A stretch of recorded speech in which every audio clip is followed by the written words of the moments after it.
সংস্কার আন্দোলনকে ঘিরে সহিংসতার নির্মম হত্যাকাণ্ডের শিকার হন যুবলীগ কর্মী জুয়েল মোল্লা। গত 19 জুলাই উত্তরায় ধারালো অস্ত্র দিয়ে কুপিয়ে হত্যার পর তার মরদেহ কয়েক ঘন্টা গাছে ঝুলিয়ে রাখা হয়।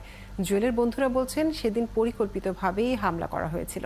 দোষীদের খুঁজে বের করে শাস্তির দাবি জানিয়েছেন পরিবারের সদস্যরা। ইকবাল আহমেদ সরকারের তথ্য ছবিতে আরেকটি প্রতিবেদন।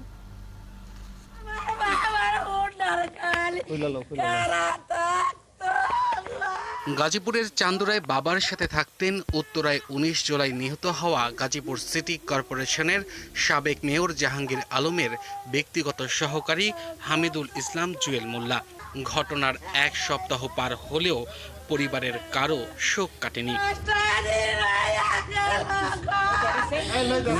স্বজনরা জানান, জুয়েলকে সব সময় পাশে রাখতেন সাবেক মেয়র জাহাঙ্গীর।